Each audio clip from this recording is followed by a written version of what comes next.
Cek. Bismillahirrahmanirrahim. Assalamualaikum warahmatullahi wabarakatuh. Alhamdulillah wassalatu wassalamu ala Rasulillah. Allahumma shayyiban nafi'an, la haula wala quwata illa billahil aliyyil azim. Segala puji milik Allah. Memang hanya Allah zat yang pantas dipuji. Memang hanya Allah zat yang pantas kita puja, dan hanya kepada Allah jualah kita kelak dikembalikan. Mudah-mudahan Allah selalu senantiasa mengizinkan kita istiqomah sampai kita wafat husnul khatimah.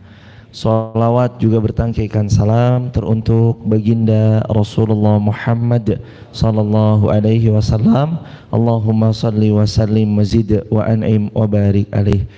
Teman-teman yang dirahmati Allah Subhanahu wa taala, kali ini kita dibuat dewasa oleh keadaan. Kadang ada orang yang dewasa karena keadaan, ada orang yang dewasa seiring usianya semakin juga menua. Salah satu yang maksud saya adalah kita dibuat dewasa oleh keadaan. Kadang dalam tanda petik kontroversi yang terjadi di lingkungan kita justru itu membuat kita makin mengerti akan sesuatu. Ketika ada public figure yang menyampaikan Al-Quran sebagai alat kebohongan, akhirnya banyak orang belajar Quran surah Al-Ma'idah. Ketika banyak satu kontroversi terjadi, salah satunya yang lagi viral adalah tentang toa masjid dengan binatang tertentu, umat itu jadi semakin belajar. Tanpa ada kejadian itu, toa masjid mungkin nggak diperhatikan, sampai bulukan, lumutan, jadi sarang laba-laba. Tapi setelah kejadian itu, lebih dari 2000 masjid merenovasi sound system yang ada di masjidnya. 2000 masjid lebih. Tapi itu baru segelintir persen dari puluhan bahkan belasan ribu masjid yang ada di Indonesia. Langsung mereka berbenah, mereka menyaksikan, oh ini kurang bagus nih, oh ini suaranya kurang enak di telinga nih, ayo beli lagi yang bagus yuk, ayo saldonya jangan diendap-endapkan, ayo kita beli sound system yang terbaik. Makanya tadi di awal saya bilang kita dibuat dewasa karena dua hal. Satu karena keadaan, dua karena usia yang semakin senja. Dan salah satunya adalah pendewasaan untuk kaum muslimin itu lewat cara Allah sendiri. Salah satunya adalah peristiwa yang kemarin. Dari mana 2000 masjid tergerak membersihkan toa-toanya, merombak daripada sound systemnya, memperbaharui amplifiernya lagi, kalau tidak lewat wasilah peristiwa kemarin tentang toa dan gonggongan anjing. Makanya semua itu pasti ada hikmahnya jemaah. Dan malam ini kita mau ketemu sama tema, judulnya adalah berkah bersama masjid. Pertama, disclaimer dulu jemaah yang dirahmati Allah. Berkah bersama masjid di sini adalah tentang bagaimana harusnya kita menghidupkan masjid kita dan gimana harusnya kita memaksimalkan apa yang Allah hadirkan di tengah-tengah kita, yakni rumah ibadah kita. Mari kita buka Al-Quran dulu, kita tilawah terlebih dahulu Al-Quran surah Al-Jin ayat 18. Al-Quran surah 72 Al-Jin ayat 18. Mas, maaf mas, yang obi mana?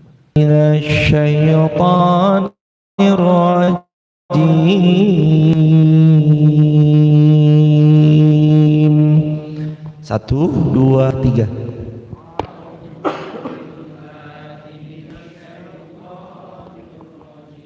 Bismillahirrahmanirrahim.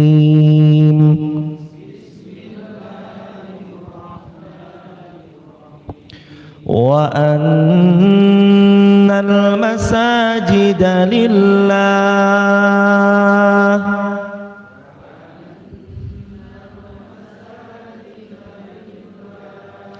fala tad'u ma'allahi ahada.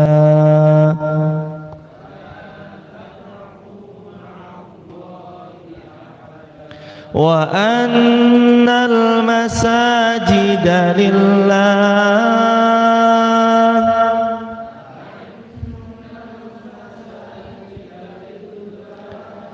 fala tad'u ma'allahi ahada.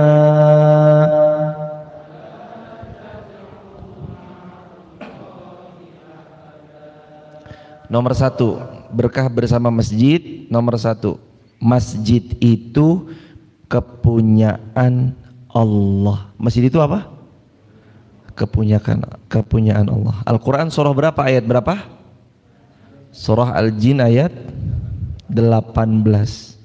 Wa annal masajida lillah, sesungguhnya masjid miliknya Allah, kepunyaannya Allah. Maka pakemkan dulu dalam diri kita satu poin, bahwa siapapun orang boleh bangun masjid, siapapun pihak boleh bangun masjid, tapi jangan lupa mengembalikan fungsional masjid, bahwa masjid itu miliknya Allah Subhanahu wa taala. Nabi SAW ketika beliau berhijrah dari Mekah ke Madinah, yang dibangun pertama kali apa jemaah? Masjid. Yang dibangun Nabi maaf. Yang dibangun Nabi pertama kali masjid. Nabi membangun pertama kali masjid. Masjid apa yang dibangun? Kuba. Lepas Masjid Kuba, Nabawi, yang tidak jauh daripada rumahnya Bunda Aisyah radhiyallahu anha. Itu Nabi bangun. Apakah Nabi mencukupkan masjid itu hanya sampai bertahan pada ritual semata? Jawabannya tidak. Apakah masjid cukup lewat hanya ibadah sholat semata? Jawabannya tidak. Apakah masjid cukup hanya sekedar zikir, wirid, ba'da shalah semata? Jawabannya tidak hanya sekedar itu, tapi Nabi membangun masjid yang fungsinya lebih dari itu. Bukan cukup sampai hanya sekedar tempat sholat, bukan cukup hanya sampai sekedar tempat wirid, berzikir, tapi Nabi memfungsikan masjid sebagaimana yang Allah kehendaki, karena memang masjid itu miliknya Allah. Maka kembalikan masjid-masjid kita jamaah yang dirahmati Allah. Fungsi bahwa masjid milik Allah itu berarti semua kegiatan yang erat kaitannya dengan syiar agama Allah, masjid siap memfasilitasi. Semua kegiatan yang erat kaitannya dengan syiar teladannya Rasulullah, masjid harus fasilitasi. Apapun itu sebenarnya jadi syiar jemaah. Kalau jamaah lihat berkuda bukan sekedar berkuda, kata Rasulullah SAW, di ubun-ubun kepala kuda itu ada keberkahan hatta yaumil qiyamah, sampai hari kiamat. Berkuda bukan sembarang berkuda. Berkuda bisa menarik orang untuk senang awalannya lewat berkuda, berikutnya masuk ke masjid. Karena dia tahu bahwa masjid itu kepunyaan Allah, maka semua perangkat yang bisa membuat Allah semakin dikenal, teladan Rasul SAW semakin dicintai, masjid ambil peran, ambil bagian di sana. Jadi nomor satu, masjid itu kepunyaan siapa? Masjid kepunyaan Allah. Nomor dua, Al-Quran surah Al-A'raf, Al-Quran surah At-Taubah dulu. At-Taubah surah yang 9 ayat 18.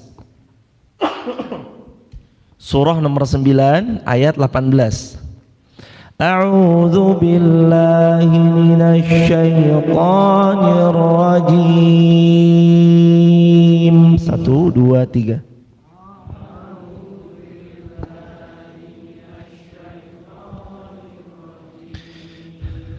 At-Taubah ayat 18. Sudah ketemu kan jemaah? Sudah ketemu ayat 18? At-Taubah 18. Innama ya'muru masajidallah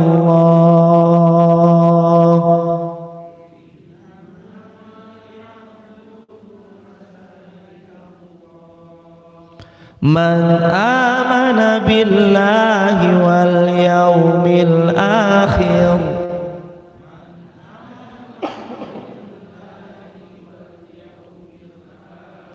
wa aqamas salat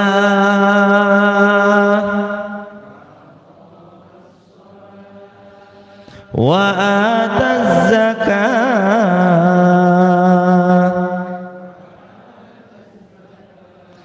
wa lam yakhsha illallah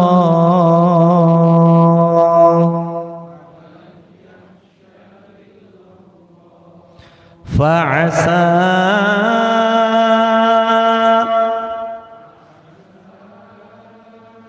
ulaika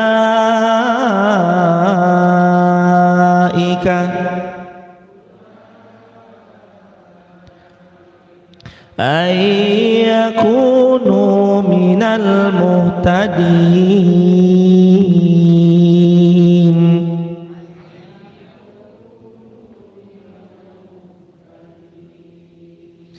Poin yang pertama, tadi kita sama-sama belajar Quran surah Al-Jin.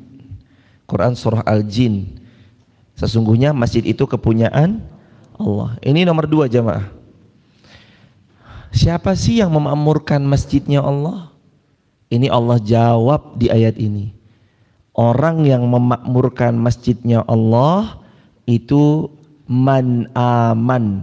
2.1 nomor 2-nya tuh pemakmur masjid. 2.1-nya adalah man amana billahi wal yaumil akhir. Orang yang memakmurkan masjidnya Allah adalah orang-orang yang beriman. Makanya Rasul SAW pernah bilang dalam hadis sahih riwayat Imam Muslim, yaqulu Nabi SAW, sesiapa yang dia menyaksikan ada orang keluar masuk masjid, keluar masuk masjid, keluar masuk masjid, keluar masuk masjid, bersaksilah atasnya bahwa dia orang baik. Karena seringnya beliau keluar masuk masjid. Nggak usah ragu teman-teman, ini langsung verified dari Nabi SAW riwayat Imam Muslim. Orang mau masuk masjid pasti udah mikir dulu jemaah, duh gimana ya. Kalau hatinya tergantung ke masjid pasti senang banget ke masjid. Aktivitasnya nggak akan jauh-jauh dari masjid. Apapun dilakukan di masjid, rapat pun di masjid, programming pun program-programnya dicanangkan di masjid, bahasan-bahasan evaluasi untuk tujuan yang mengupgrade diri itu pun dilaksanakan di masjid. Orang kalau udah hatinya tergantung di masjid karena iman pada Allah dan iman pada Rasulullah SAW, pasti mencintai masjid lebih daripada mencintai rumahnya sendiri. Nabi pernah bilang, sesungguhnya tidak akan pernah kalian merasakan halawatal iman, manisnya iman, sebelum kalian mencintai Allah wa rasuluhu ahabbu mimma siwahuma, kata Rasulullah. Allah dan Rasulnya lebih dia cintai dari selain keduanya. Maka kita cinta sama rumah kita cinta sama kontrakan kita cinta sama villa kita cinta sama istana kita di rumah, tapi ingat, masjid harus lebih dia cintai. Karena rumahnya Allah sama rumahnya dia, mana yang lebih dicintai harusnya? Rumahnya Allah Subhanahu wa ta'ala. Maka cintai jemaah, rumahnya Allah dicintai. Itu tanda iman. Nomor 2, 2.2, berarti 2.1 iman. Siapa lagi pemakmur masjidnya Allah? 2.2, Allah bilang adalah mereka yang wa aqamas shalah, orang salat. Kalau cuma sekedar salat dia ritual, Allahu Akbar, ritual. Tapi kalau mendirikan salat, dia mulai mendirikan tempat untuk salat, berarti bangun masjid. Yang kedua, atau masjidnya udah ada, fisik bangunannya udah ada, tapi beliau memakmurkannya. Buat masjid itu hidup, buat masjid itu full sama kegiatan, buat masjid itu hangat dengan suara manusia di dalamnya, zikrullah, mengingat Allah Subhanahu wa ta'ala. Didirikan teman-teman. Bukan cuma sekedar bangun, selesai, bagus, indah, mahal, budget habis banyak, tapi injok sepi. Bukan itu. Makmur, karena kalimat awalnya innama ya'muru masajidallah. Sesungguhnya yang memakmurkan masjidnya Allah yang makmurin.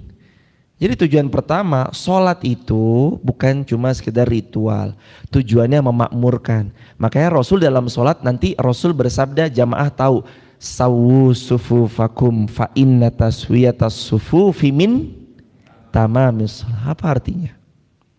Rapatkan, luruskan. Fa inni arakum min wara'i zahri. Sampai-sampai aku tuh bisa ngerasain loh, kalau kalian rapat barisannya, itu tuh indah luar biasa. Karena sesungguhnya rapat lurus ya soft bagian daripada kesempurnaan iman.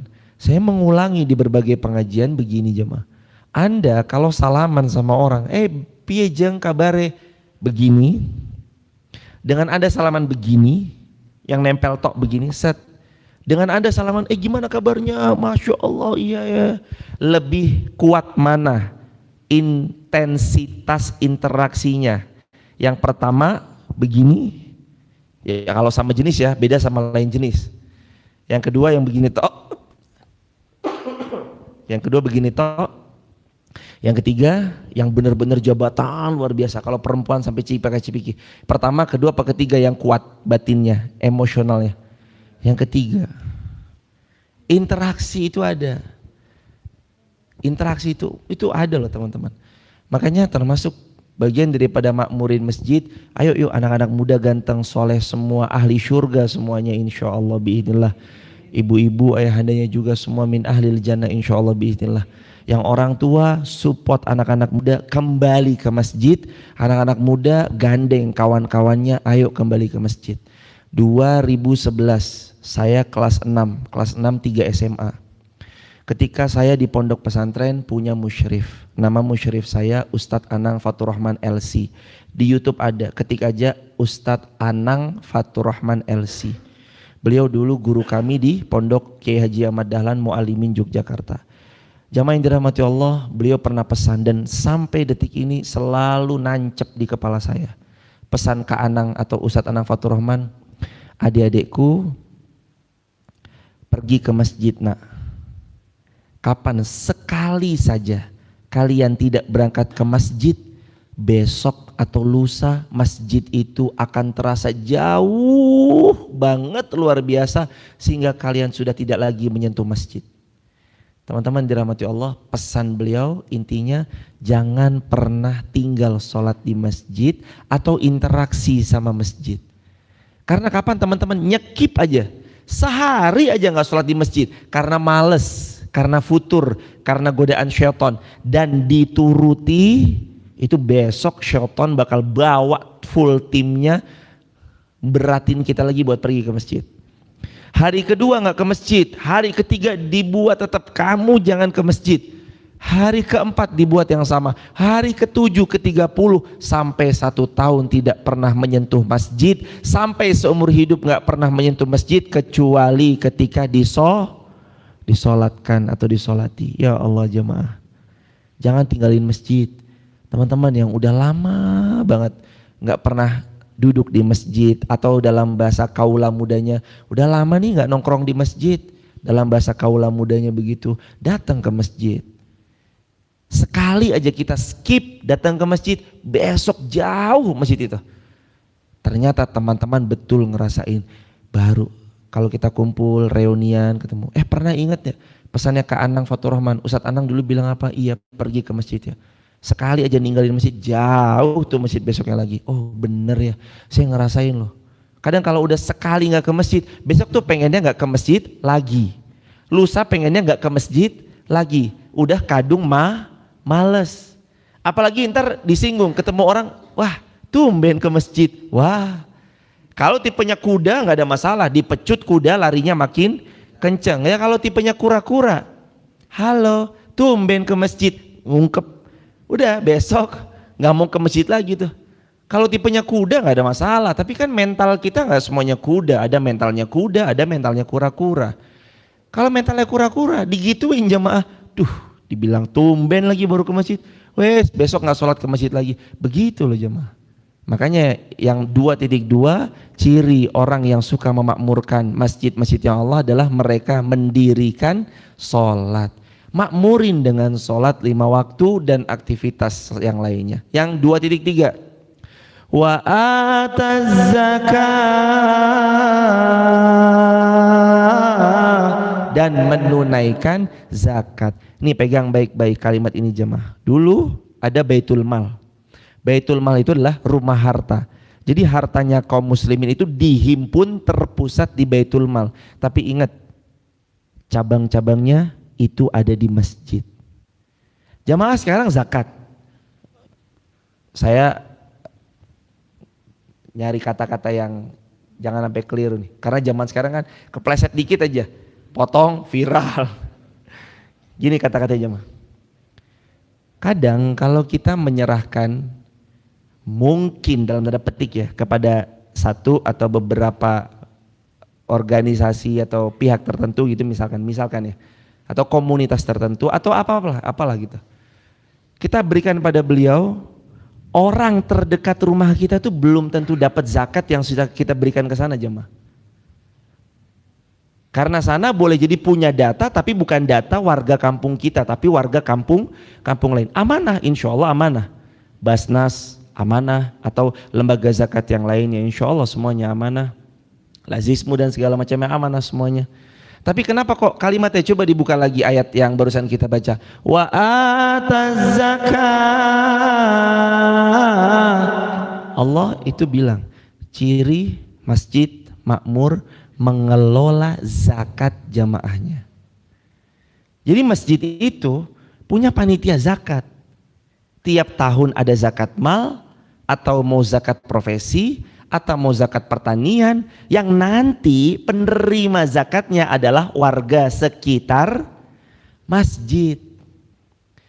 Jadi datang ke masjid itu warga jamaah yang sholat di masjid memberikan zakat, zakatnya langsung sampai karena dia tinggal di situ, warga penerimanya juga warga situ. Kan yang terjadi kali ini kadang kita naruh misalkan di salah satu chat, beliau punya data tapi nggak data tetangga kita. Kan begitu jemaah.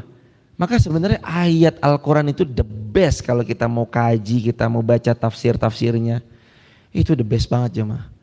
Keren nggak kalau masjid-masjid punya ini optimalisasi zakat masjid, ada itu optimalisasi zakat masjid. Masjid itu punya lembaga zakat, ini lembaga zakat, ini lembaga zakat. Nanti terhimpun jadi satu. Mau di Basnas ke atau mau di A, mau di B, mau di C itu silahkan. Tapi nanti sub-sub daripada perwilayah dibagi per RW, dibagi per RT, diperkecil lagi ada jemaah. Jadi tetangga kita yang kelaparan itu langsung di cover sama masjid jadi pemadam kelaparan, masjid jadi pemadam kebakaran, masjid jadi pembawa orang yang sakit, masjid jadi antar jemput jenazah, masjid jadi pengentas kelaparan, masjid juga jadi wasilah bertemunya jodoh. Makanya masjid nanti ketemu ada fasilitas namanya rumah ta'aruf. Kalau Masjid Fatimahuz Zahra ini ada punya rumah ta'aruf namanya Rumah Ta'aruf Masjid Fatimahuz Zahra. Dikelola oleh Mas Jio. Semoga Allah menjaga Mas Jio dan timnya beliau sekeluarga besar, amin ya rabbal alamin. Tadi lah jemaah, masjid banyak fungsionalnya, dimaksimalkan, ditotalitaskan di sana. Berikutnya, dua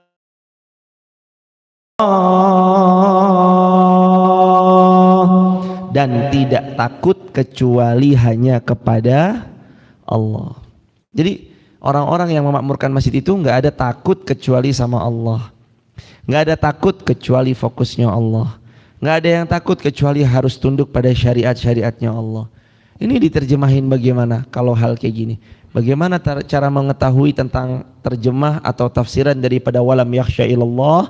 Kata para ulama, mereka kalau sudah berniat berazam memakmurkan masjid, maka mereka hanya akan tunduk pada perintah Allah Subhanahu wa taala.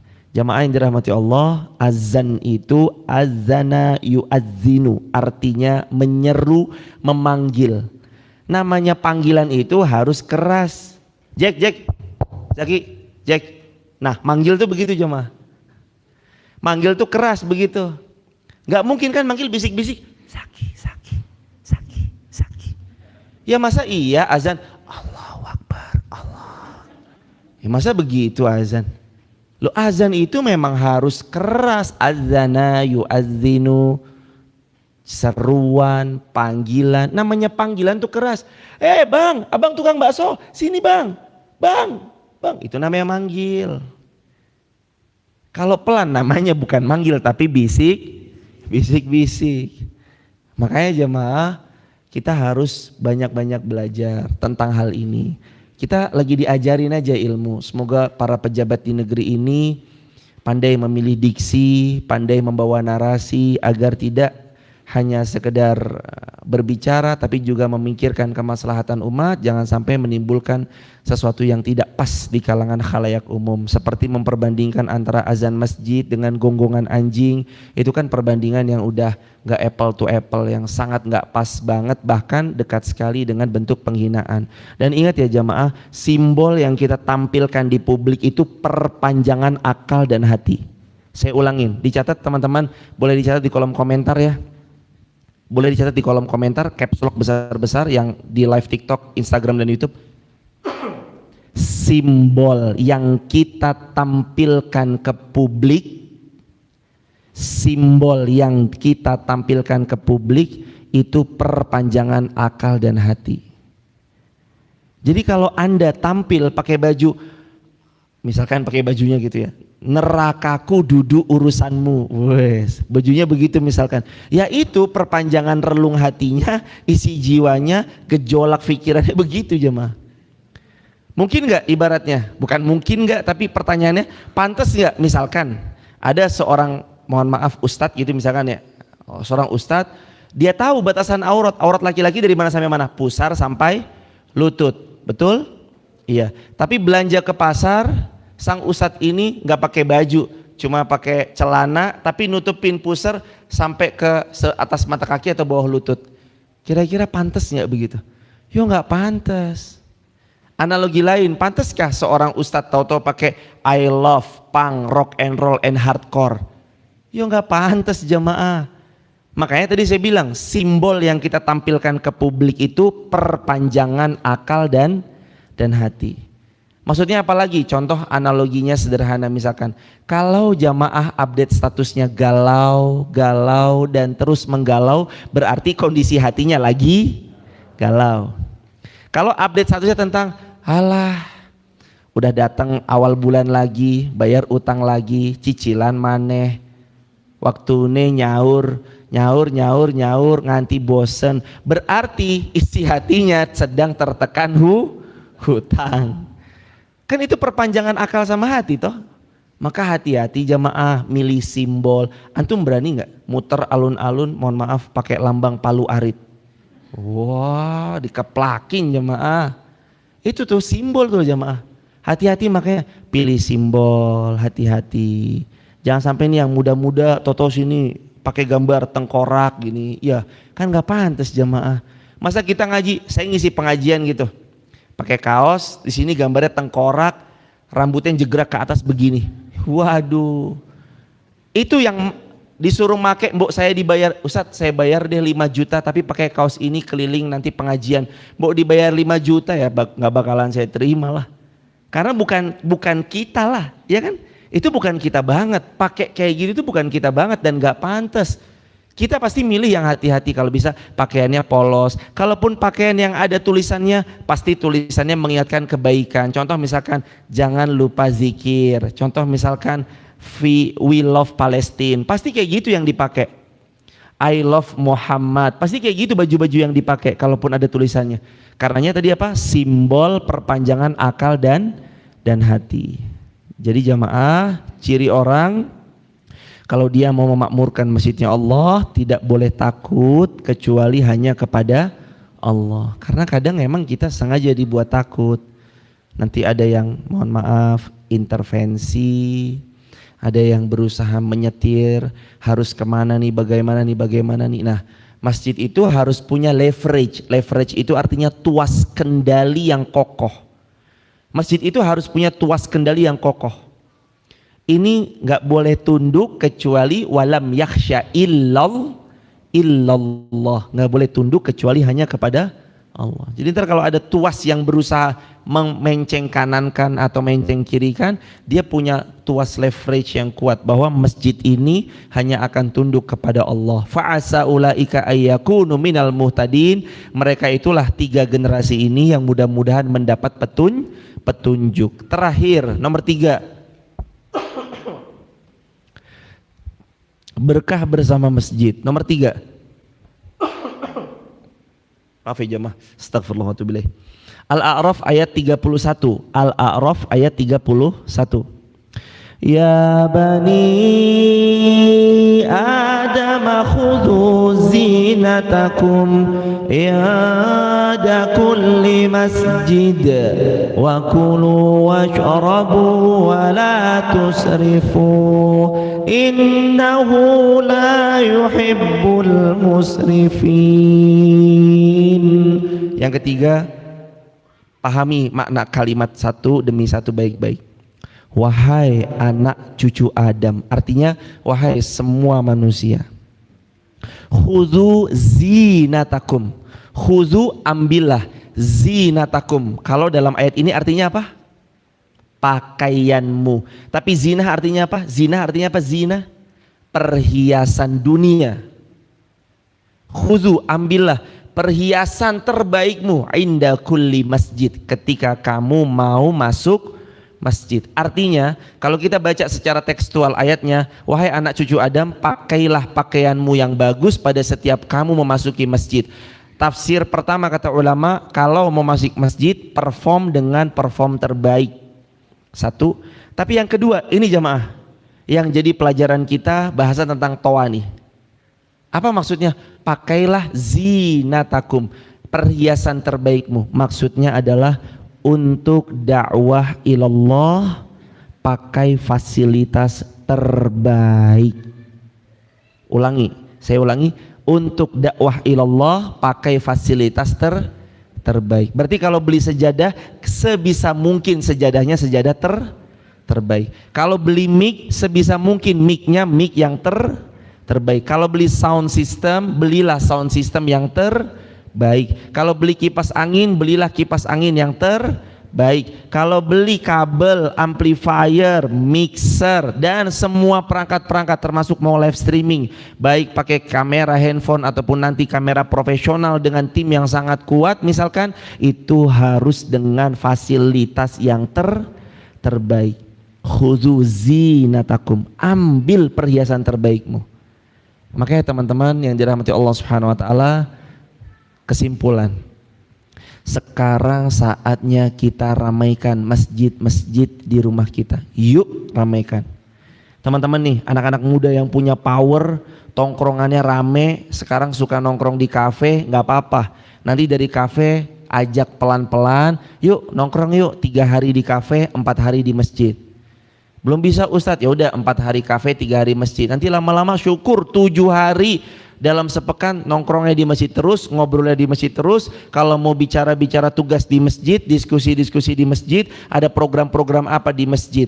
Kalau nggak ada dana, bilang sama orang tuanya, bilang sama takmirnya, Pak Takmir ada ide bagus, idenya begini Pak, bisa nggak support fasilitasi dana? Insya Allah takmirnya support biiznillah.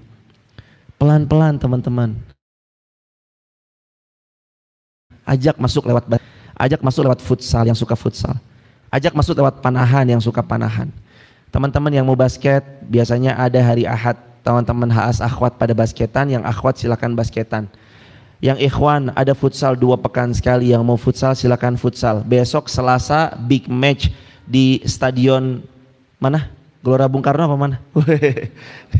Mana? Watugong Selomerto. Selasanya di stadion Watugong Selomerto, hari Sabtunya kita main di Pro Futsal Andong Sili. Anak-anak muda datang aja jam 8 pagi yang di Andong Sili sampai jam 10, yang di Watugong nanti pada asar setengah 4 sore sampai maghrib, sampai sebelum maghrib, sampai jam 5 lebih dikit. Main teman-teman. Kalau yang mau panahan nanti habis kelas Sakofatul Muluk, besok pagi nih panahan sekitar jam 9, jam setengah 10 pagi setelah kelas perempuan Sakofatul Muluk di base camp HS Bait. Panahan teman-teman, mainkan, ayo geliatkan lagi nih kecintaan kita sama olahraga. Tapi ingat, olahraga bukan sembarang olahraga, olahraga sambil menghidupkan sunnah Nabi, salah satunya menjaga aurat. Pastikan aurat aman. Olahraga tapi kita auratnya amankan. Nanti kan pelan-pelan dari situ Allah titipkan masjid semakin makmur. Wasilahnya lewat mana aja? Bisa lewat sepak bola, bisa lewat olahraga yang lainnya. Maka teman-teman, tadi saya kesimpulannya adalah hari ini berkah bersama masjid. Yuk mulai cintai masjid kita masing-masing. Kalau sahabat belum bisa memakmurkan masjid di tempat sahabat tinggal, coba ikut dulu masjid yang udah makmur. Ikut dulu. Wah itu ada Al-Arqam makmur, ayo ke Al-Arqam dulu. Wah itu ada di Garung Masjid Fatimah, ayo ke Fatimah dulu. Wah itu ada Masjid Watu Gleto Kretek, musola apa ya Anda itu? Musola Asyahid. Ya udah ayo makmurkan musola Asyahid dulu. Cari tempat terdekat, yang di Selomerto ke situ, yang di Watu Gleto Kretek silakan ke Asyahid, yang di kota silakan ke Arkom, yang di Garung silakan ke Mafaga Garung, Masjid Fatimah Garung. Ramaikan dulu. Kalau udah rame nanti copy paste. Bisa nggak ya? Oh ternyata nggak bisa Ustadz. Ya udah. Kalau nggak bisa bareng aja yang udah rame ikut andil di sana soal tenaga, harta, waktu luang ataupun ide. Karena jamaah, karena kadang kita bertemu dengan kegagalan agar dikuatkan pundaknya sama Allah untuk bangkit dan mencoba lagi. Dan kadang nggak semua masjid, jamaah mohon maaf ya, nggak semua masjid bisa kita makmurkan karena faktor A, B, C, X, Y, Z. Masjidnya bagus tapi kita mau makmurkan kok sulit ya, ternyata tidak mudah, banyak pertimbangan A, B, C, X, Y, Z. Ya udah, jangan maksain di situ. Takut-takut kita maksain malah kitanya nanti terpental. Mending Anda cari tempat di mana Anda diterima. Kalau anak-anak muda nggak diterima eksis di Instagram, cobalah eksis di TikTok tentang kebaikan. Siapa tahu TikTok lebih menerima Anda. Kalau Anda nggak bisa eksis TikTok, siapa tahu rezeki Anda jadi seorang YouTuber. Kan begitu gampangannya. Kalau Anda nggak diterima di sini, Anda boleh jadi diterima di situ. Anda nggak diterima di situ, boleh jadi Anda akan bermanfaat di tempat yang lain. Maka pesan saya buat anak-anak muda yang hadir di Masjid Fatimah Zahra Wonosobo Kota Al-Askia ini, carilah tempat di mana di tempat itu Anda bisa meluapkan kreativitas Anda. Carilah tempat di mana yang kerjanya Anda di situ bisa totalitas, kerjanya Anda lelahnya menyenangkan. Cari suatu aktivitas yang capeknya tuh nyenengin. Cari aktivitas yang capeknya itu nyenengin. Do what we love and love what we do.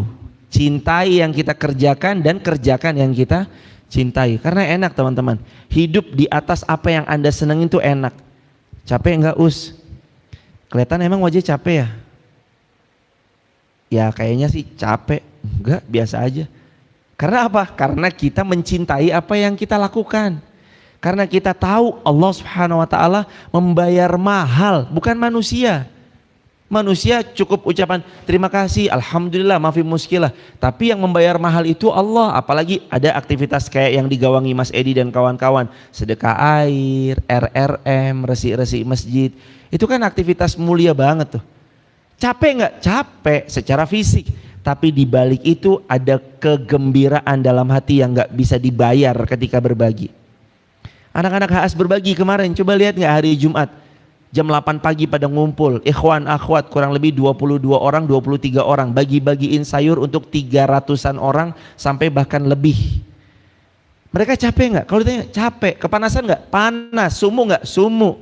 Apalagi Garung sama Wonolelo kan suasananya beda. Garung kalau subuh 13 derajat, Wonolelo beda lagi derajatnya. Tapi cari aktivitas yang capeknya menggembirakan hati kita. Disitulah tempat kita teman-teman. Yuk, bismillah, azan kumandang, hujan turun, kita berdoa, mudah-mudahan pertemuan ini pertemuan yang bawa barokah dan menghadirkan kecintaan kita sama masjid kita masing-masing, masjid di mana tempat kita harus memakmurkan masjid kita masing-masing, yang kelak masjid itu bermanfaat bagi sebanyak-banyaknya umat. Allahumma salli ala sayyidina wa habibina wa syafi'ina wa qurrati a'yunina wa maulana Muhammad wa ala alihi wa sahbihi ajma'in.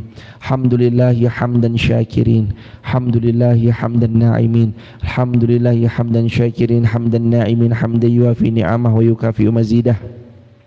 Ya Rabbana lakal hamdu kama yanbaghi li jalali wajhikal karim wa azimi sultanik. Rabbana alaika tawakkalna wa ilaika anabna wa ilaikal masir. Rabbana atina fid dunya hasanah wa fil akhirati hasanah wa qina adzabannar wa adkhilnal jannah ma'al abrar. Ya Aziz ya Ghaffar ya Rabbal alamin. Subhana rabbika rabbil izzati amma yasifun. Wassalamun alal mursalin. Walhamdulillahi rabbil alamin. 3 hal teman-teman. Yang pertama apa tadi? Masjid kepunyaan Allah. Yang kedua apa? Orang yang makmurkan masjid terbagi 3. 1. Orang beriman. 2. Siap mendirikan sholat. 3. Mengkondisikan zakat agar zakatnya tersalurkan. Yang keempat, tidak takut kecuali hanya kepada Allah. Sama yang terakhir, khudzu zinatakum inda kulli masjid. Wahai anak Adam, tiap kali mau masuk masjid pakai pakaian terbaik. Definisi ulama pertama, bajunya harus baju terbaik. Tapi tafsiran ulama selain daripada kalimat pertama tentang masjid, belikan untuk masjid yang termanfaatkan, beli yang terbaik. Sejadahnya beli yang terbaik, mic-nya beli yang baik, amplifier, sound system, semua-muanya harus yang terbaik. Itulah yang dimaksud berkah bersama masjid. Oh iya, sedikit lagi lupa, ada kelupaan. Maaf. Lah kalau masjidnya, mohon maaf banget, nggak pernah dipakai, masjidnya kosong melompong, nggak pernah dipakai, nggak dimakmurin. Terus gimana? Saran saya, sekali lagi ya, saran saya, daripada Anda mengeluarkan di sana ternyata saldonya diendapkan sehingga kurang maksimal pahala jariyah mengalir kepada Anda, saran saya pilih masjid-masjid yang programnya jalan. Saran saya sekali lagi, pilih masjid-masjid yang program-programnya jalan. Karena disitulah Anda bukan hanya dapat pahala sedekah, tapi pahala sedekah Anda terus mengalir menjadi jariyah karena programnya terlaksana dengan baik. Bukan hanya sekedar ditimbun, bukan hanya sekedar ditabung tanpa ada maksud dan tujuan yang jelas, menumpuk-numpuk saldo tidak menghadirkan solusi. Tapi saat saldo masjid yang kita punya kita putarkan untuk umat, disitulah kemaslahatan terjadi. Subhanakallahumma bihamdika, asyhadu an la ilaha illa anta, astaghfiruka wa atubu ilaik. Assalamualaikum warahmatullahi wabarakatuh. Bagi sahabat di TikTok.